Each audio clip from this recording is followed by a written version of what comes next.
Aujourd'hui, nous allons faire une analyse complète du roman Le Rouge et le Noir de Stendhal. Le roman utilise beaucoup de symbolisme des couleurs, à commencer par le rouge et le noir, des couleurs qui fonctionnent à plusieurs niveaux. Le rouge peut représenter l'armée, en particulier Napoléon et son armée, admirée par Julien Sorel. Même si l'armée de Napoléon ne portait pas de rouge, Napoléon est souvent représenté portant cette couleur. Le noir représente l'Église, c'est la couleur des robes des prêtres. Julien Sorel est pris entre le rouge et le noir. Il veut vraiment être soldat, mais le temps de la gloire militaire est passé, et il pense que son ambition serait mieux servie dans l'Église. Le rouge représente également le radicalisme, la Révolution française, l'ascendant des classes inférieures et la gloire de Napoléon. Le noir représente le cléricalisme, ou le pouvoir politique de l'Église catholique romaine, qui a d'abord été brisé par la Révolution, puis rétabli sous la Restauration.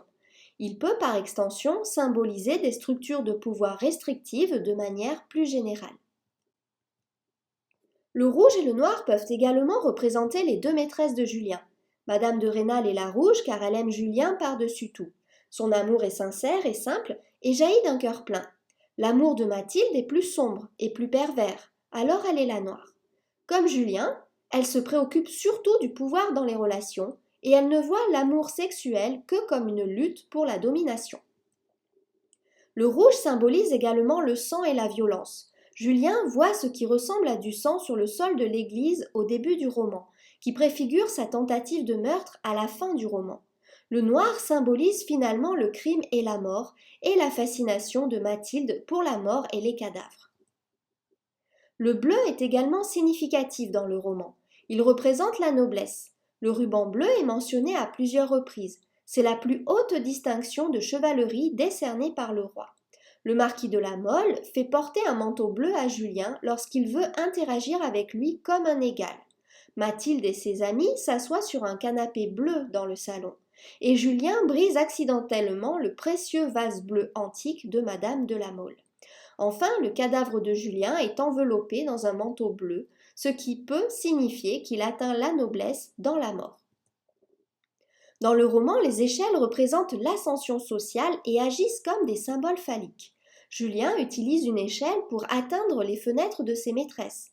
Il traîne une échelle dans le jardin de Madame de Rênal pour grimper à sa fenêtre.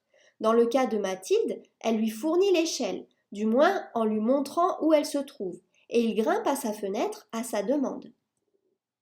Bien que Julien n'utilise pas consciemment ces femmes pour améliorer sa position sociale, ses liaisons avec elles servent cette fin. Madame de Rênal aide Julien à asseoir sa position dans sa maison. Après que Mathilde tombe enceinte, le rôle de Julien en tant que père de son futur bébé lui confère un titre, de l'argent et un rang dans l'armée.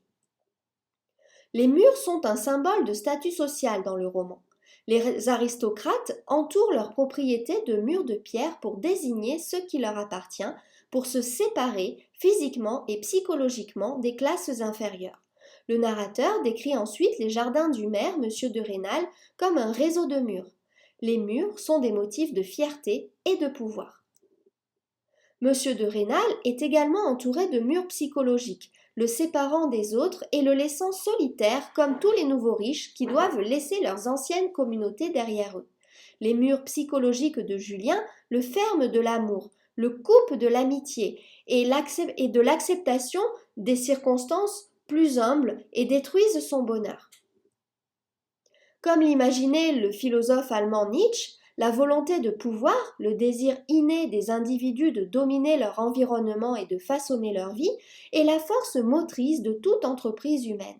Puisque tout le monde a une volonté de pouvoir, les gens se retrouvent en conflit avec les autres lorsque leurs demandes ne sont pas satisfaites ou qu'ils sont contrecarrés dans la réalisation de leurs ambitions ou de leurs objectifs. Le désir de Julien Sorel de briller est féroce, et il veut plus que tout réussir et devenir un homme avec lequel il faut compter. Son héros est l'empereur Napoléon Bonaparte, mais Napoléon n'avait aucun scrupule à montrer une puissance brute et à imposer sa volonté de pouvoir à des millions de personnes. Le ressentiment de Julien provient du fait qu'il est contrecarré dans sa capacité à exercer sa volonté de pouvoir par ses origines modestes et son statut social incertain, et toute sa vie devient un projet d'ascension sociale. Le roman se concentre sur les relations de pouvoir entre Julien et les autres personnages principaux, ainsi que sur les luttes de pouvoir entre l'Église et l'État, les ultras et les libéraux, et la bourgeoisie et la classe ouvrière. Toute relation intense implique à la fois l'amour et la haine, et cela est particulièrement vrai dans les relations amoureuses, surtout lorsqu'elles impliquent Julien Sorel. Son désir de ressentir de l'amour et d'être proche de Madame de Rênal et plus tard de Mathilde de la Mole est lié à son ressentiment inébranlable à la fois pour leur supériorité de classe et pour le pouvoir émotionnel qu'elles exercent sur lui. Au moindre signe de vulnérabilité, il doit riposter et réaffirmer son pouvoir. Parce que Mathilde et Julien ont un caractère semblable, leur désir se bat constamment avec leur fierté et leur besoin de dominer et de contrôler. Ils tombent dans une relation amour-haine extrême et perverse. Madame de Rênal, en revanche, ressent avant tout un amour authentique et passionné pour Julien. Quant à Julien, son orgueil, sa suspicion et son envie l'empêchent de ressentir un amour pur jusqu'au dernier moment de sa vie. Julien Sorel valorise grandement le concept d'honneur, être reconnu et admiré pour ses capacités exceptionnelles et sa noblesse inhérente. Mais pour lui, l'honneur et la vanité se chevauchent à un degré dangereux.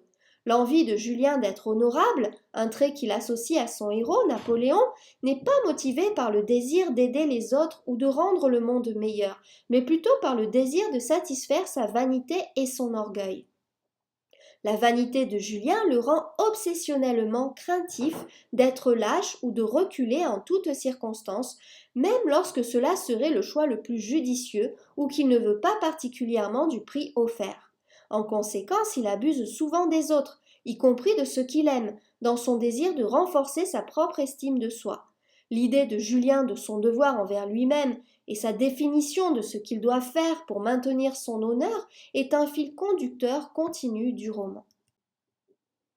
Sous la monarchie, l'État n'est dirigé que par une seule personne, une poignée de personnes ou une petite classe dirigeante qui impose sa volonté à la majorité et recueille la part du lion des avantages de vivre en société pendant que les masses sont opprimées.